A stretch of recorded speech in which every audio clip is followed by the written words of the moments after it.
kind of good. He knows when I started out, he's been watching me all the time. If he wasn't here, I'd probably say some things. But I'm not going to say it. And then there is my older sister, Lydia, and Bertha, my sister, and my little nephew and Bobby. There is my brother-in-law back there, my sister-in-law, and my niece. Right? And the Ganger is my nephew. Walter is my son. And Colleen is my nephew. Then looking at is Carlton Weber. We've been all over Ohio together. So I got to say something that's somewhat less. Ray Jones, I know everybody. And this morning I looked over my notes and looking around for some things that I needed. And my daughter Tam says, I know what you're going to do when you get up here. You're going to say you got all those notes together, you put it together, and you're going to throw them away and just take off. So I got to do some things she should. And then there is Margaret Willis. I was really glad to see Margaret Willis. We go back a long way. I guess New York, Margaret, Washington, D.C. We took over the National Democratic Party's convention in Miami. Remember that? We organized the Welfare Rights Organization under George Wiley. I know in Washington, D.C., even the FBI came and slept with us in our rooms. We were really doing it back in the 60s. So Margaret is here. I'm so glad. And Bob Cross, back there, we were in seminary. He kind of ran me out because he was so good. So he's here. And Miss Brown, I don't know, where I met her, but everywhere I go, she pops up and she knows. So I have to be a little bit,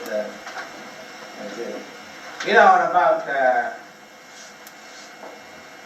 a few years from now,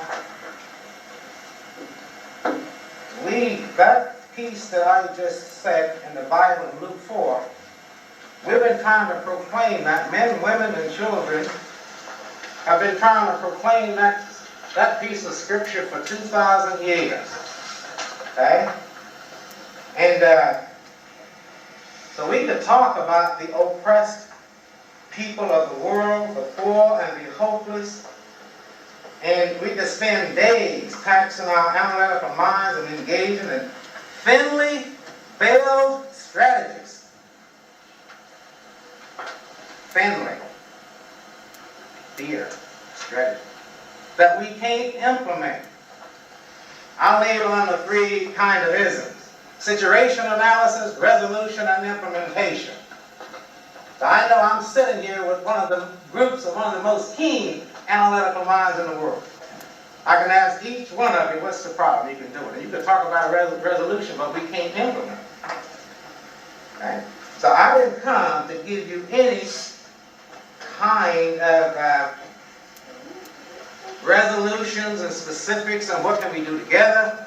I didn't come to do that. I came to focus my comments on a specific group of God's people, namely Black Americans. Black Americans are victims of manifest destiny. We'll talk about that a little later. And for me, today's Black American forebears, our forebears, began arriving on this continent around 1619 AD. Most, if not all of them, came not to a land of freedom and promise, rather to a condition of abject slavery. Chattel mortgage property. Okay? I want you to do something for me. Disengage your mind and listen to this. It was done to me in New Orleans in the Superdome by a young black liberation theologian.